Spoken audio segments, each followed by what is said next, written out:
Salut à tous, c'est Bouzy. Aujourd'hui on se retrouve pour un tutoriel sur Lux AP Mid. Donc je vais vous parler d'abord du déroulement du tutoriel pour vous expliquer un petit peu comment ça va se passer. Parce que c'est vrai quand on regarde des tutoriels, eh bien tout le monde ne fait pas pareil. Donc voilà, maintenant je me mets à expliquer un petit peu le déroulement. Donc d'abord on va parler des sorts avec la combo disponible, puisque sur Lux il y a vraiment un combo qui fait très mal.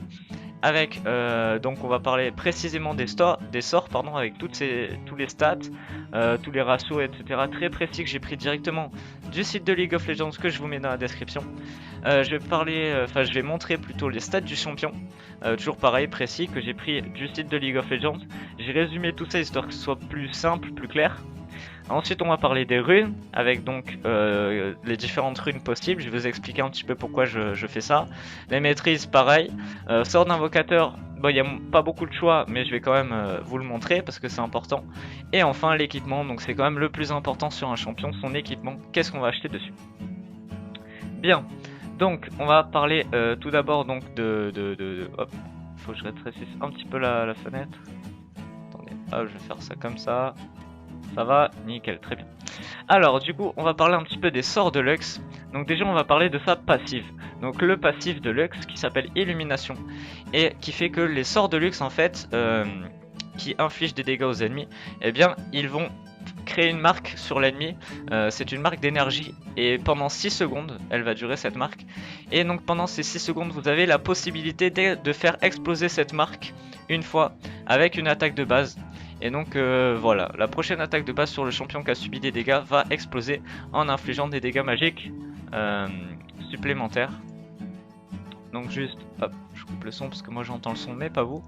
Du coup voilà. Ensuite le A ou le Q en anglais, qui s'appelle donc entrave de lumière, qui est un contrôle et qui coûte 50 à 90 points de mana suivant le niveau du sort, donc du niveau 1 au niveau 5 du sort ça augmente. La portée est de 1115, donc c'est quand même une bonne portée, même si comme ça vous dit rien, mais vous verrez sur la petite vidéo. Donc en fait Lux qui va projeter une sphère de lumière qui va immobiliser le premier ennemi touché pendant 2 secondes et va lui infliger 60 à 260 points de dégâts magiques, pareil suivant le niveau du sort, plus 70% de sa puissance totale. Et le deuxième ennemi touché subit 50% de l'effet. Donc c'est quand même un bon contrôle, sachant que ça peut toucher 2 personnes, même si la deuxième personne subit quand même 50% de l'effet. Donc essayez quand même de toucher l'ennemi voulu en premier en fait, avec le premier effet. Mais vous pouvez quand même arriver à cage l'ennemi même s'il est derrière un creep, donc c'est quand même pas mal. Après, il faut faire attention parce que quand vous utilisez ce sort, c'est pas un stun, donc un étourdissement. C'est une immobilisation, voilà, je vais arriver à le dire. Et donc en fait cette immobilisation fait qu'il ne peut plus bouger, mais il peut toujours lancer ses sorts et vous attaquer. Il ne peut pas lancer des sorts de déplacement, mais il peut lancer des sorts de dégâts. Et du coup faut quand même faire attention à rester un petit peu à distance pendant le temps du contrôle. Ensuite son Z, attends, je vais vous montrer ça, hop, tac, donc ça cage. Et vous voyez qu'il y a le passif qui s'enclenche sur la tête de Talon. Ensuite son Z ou son W en anglais qui s'appelle barrière prismatique, qui coûte 60 points de mana à tous les rangs. Donc c'est quand même cool que ça augmente pas. Qui a une portée de 1075, donc c'est un petit peu plus petit que la cage. En fait Lux va jeter son bâton. Le bâton va faire un aller-retour, donc un peu comme un boomerang, en ligne droite. Et ce bâton en fait il va mettre un bouclier à Lux et à tous les alliés qui sont touchés par ce bâton. Et donc ça va faire un bouclier de 80 à 180 plus 35% de la puissance. Donc c'est mal rédigé, mais voilà. Et le bouclier va durer 3 secondes, sachant que si un allié prend le bouclier à l'aller, qu'il subit des dégâts et que le bâton fait le retour en touchant cet allié, et bien il va regagner à nouveau la totalité du bouclier. Mais si vous n'avez pas perdu de vie, vous n'allez pas avoir le double du bouclier. Voilà voilou. Ensuite, donc on va montrer la petite vidéo toute marrante où elle joue avec son petit boomerang. Le E de Lux qui s'appelle Anomalie Radieuse, qui coûte 70 à 130 points de mana, qui a une portée de 1100. Et donc ce sort en fait crée une zone par terre qui ralentit les ennemis qui marchent de 20 à 36%. Et au bout de 5 secondes cette zone va exploser et va infliger 60 à 240 points de dégâts magiques plus 60% de la puissance. Mais vous pouvez réactiver ce E avant les 5 secondes. C'est à dire que dès que la boule s'arrête par terre, vous pouvez l'activer. Donc là, paf, on peut direct l'activer si vous le souhaitez. Après, c'est vrai que ça permet de zoner l'ennemi, c'est à vous de voir ce que vous voulez faire. Et le R, qui coûte 100 points de mana à tous les rangs, qui a une portée de 3340, c'est énorme. Et donc Lux en fait canalise un rayon lumineux, infligeant donc 300 à 500 points de dégâts magiques, plus 75% de la puissance à tous les ennemis sur cette ligne. Et donc cette ulti active l'illumination, active le passif. Du coup ça va être très important pour le combo qu'on va faire. Voilà, donc petite astuce, si vous voyez le trait là, faut vite vous écarter parce qu'en fait le trait ne représente pas vraiment la zone d'effet de l'ultime, parce que vous voyez que le trait est fin mais que l'ultime est très large. Et c'est vrai que au début quand on ne connaît pas Lux, eh bien on est vite surpris par ça, et du coup il faut faire attention. Alors donc pour le combo dévastateur de Lux, ou le ou la combo, je sais pas comment on dit, c'est un petit peu compliqué à expliquer, mais en fait il faut placer la cage. Ensuite il faut mettre le E sous l'ennemi mais ne pas l'activer, il faut le laisser sous l'ennemi.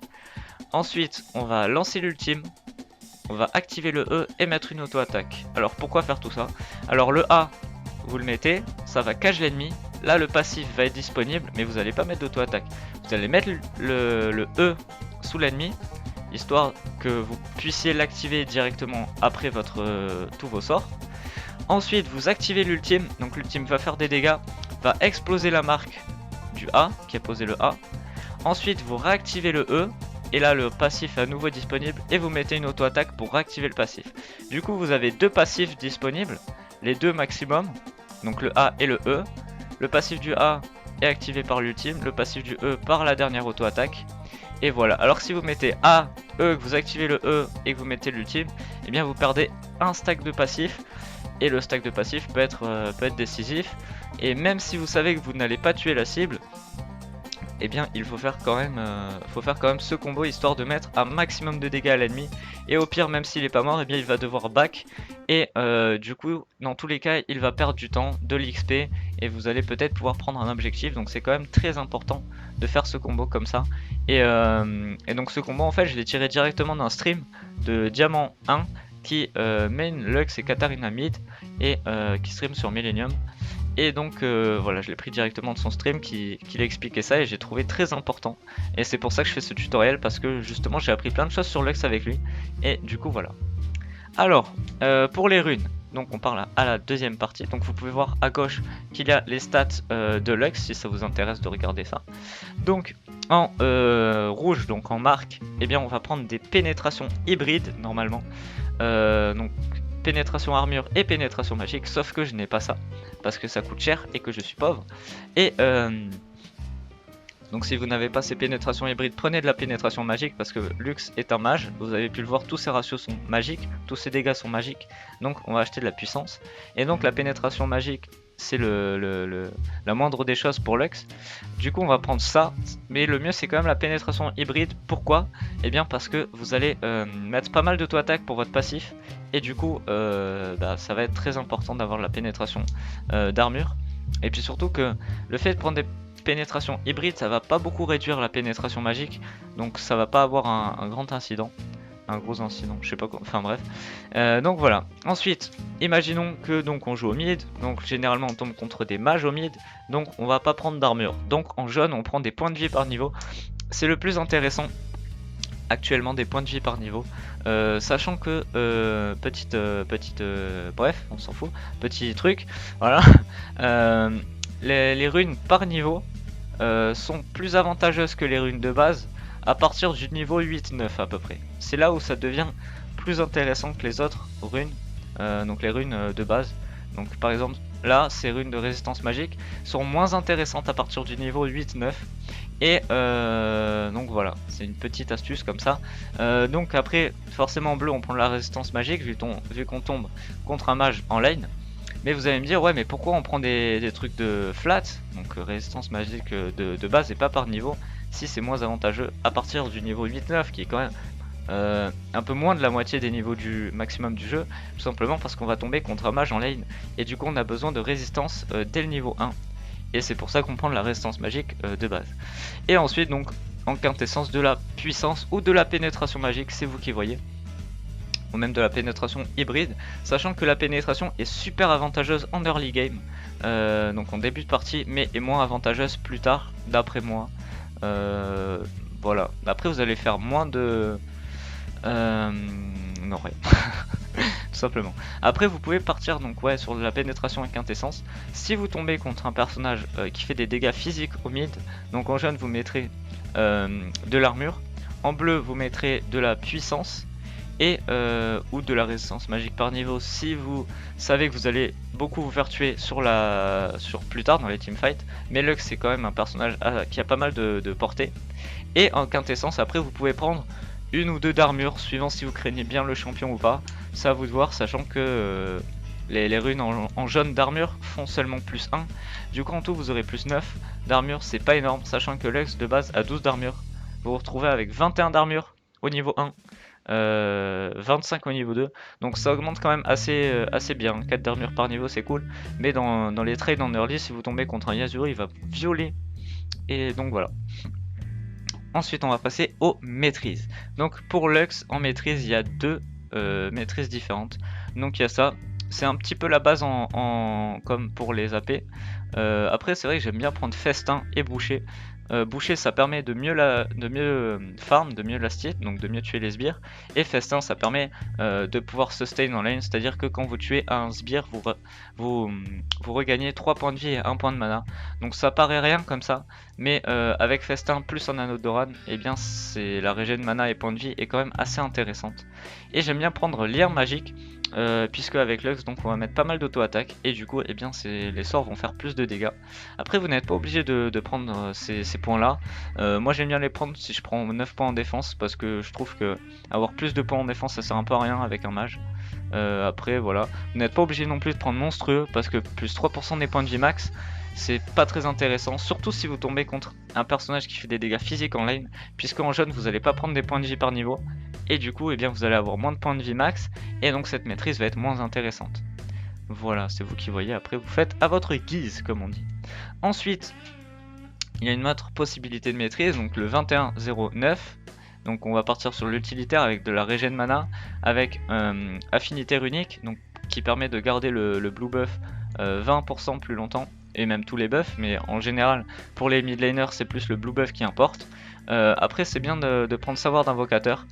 Après il est vrai également que je peux pas faire ça.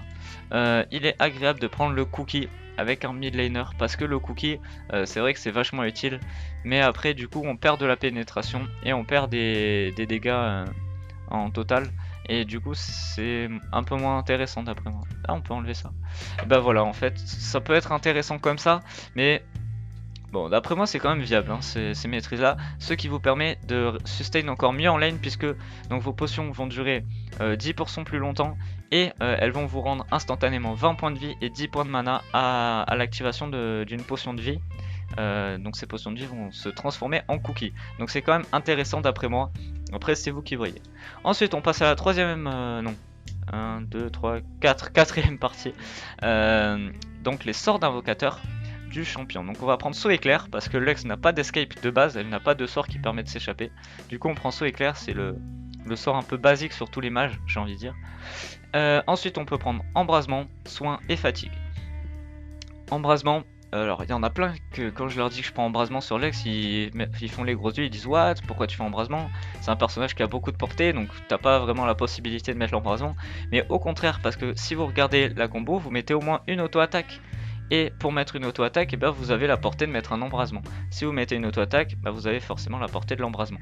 Donc l'embrasement peut être intéressant, parce que donc après une combo, si l'ennemi s'en sort avec je sais pas 100 points de vie par exemple, vous mettez l'embrasement, et suivant votre niveau, vous pouvez le tuer. Après il y a soin qui peut être intéressant, si vous tombez donc contre un ennemi qui fait des dégâts, mais qui n'a pas un burst instantané, c'est-à-dire pas une Leblanc par exemple. Contre une Leblanc on va prendre une fatigue.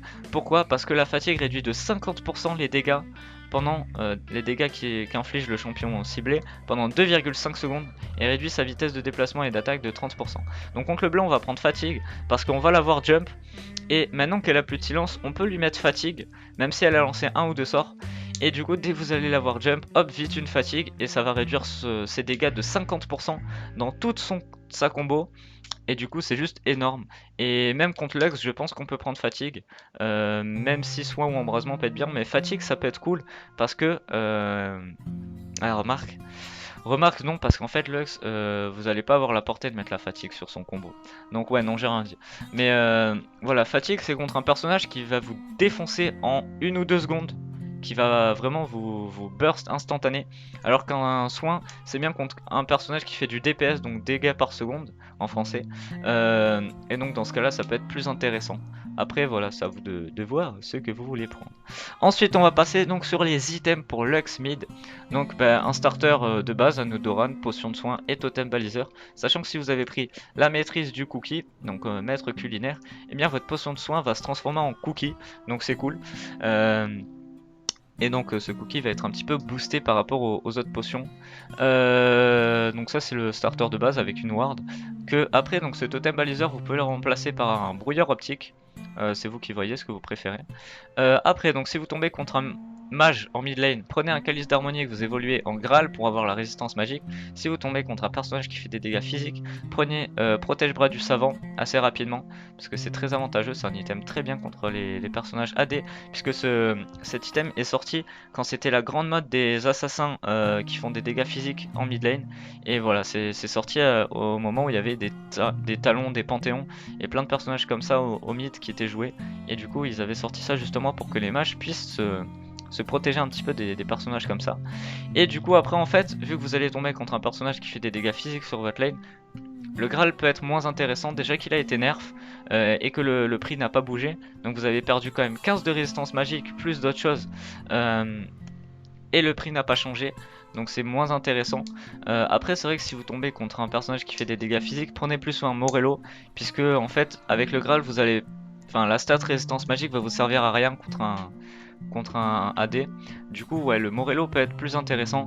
Mais avec le Morello vous avez des chances de manquer un peu de mana. Après l'arme de la déesse, j'en ai déjà vu des Lux avec ça mais ça se charge pas vite. Alors je le conseille pas mais je le mets comme ça. Mais du coup ouais contre un AD, protège bras du savant, ensuite on fait Morello, ensuite protège bras du savant, on le change on l'évolue pardon en Zonia, ensuite on fait Rabadon, bâton du vide, et à la limite Flot de la Liche, puisque avec votre combo vous avez besoin au moins d'une auto-attaque, et c'est vrai qu'une auto-attaque avec le passif, avec Flot de la Liche, et avec la maîtrise Lame des Arcanes, qui donc les attaques de base infligent des dégâts magiques supplémentaires à 5% de la puissance, donc c'est quand même pas mal. Enfin c'est pas grand chose, mais c'est vrai que si vous avez 1000 de puissance, que vous avez Flot de la Liche et l'autre truc des arcanes, ça fait super mal. Vraiment, je trouve que c'est un peu OP.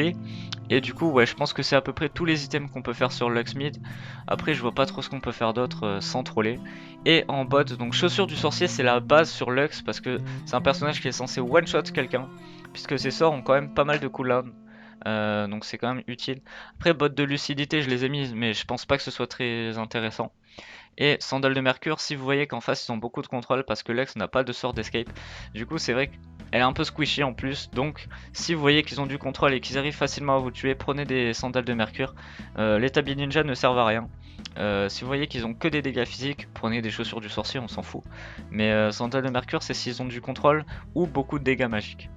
Voilà, donc c'est tout pour ce tutoriel, j'espère qu'il vous aura plu, que vous aurez appris des choses. N'hésitez pas à commenter, à m'ajouter sur LoL aussi, parce que ça peut être sympa de faire des parties ensemble, de parler, même si vous avez des questions ou quoi que ce soit. Bisous, ciao ciao.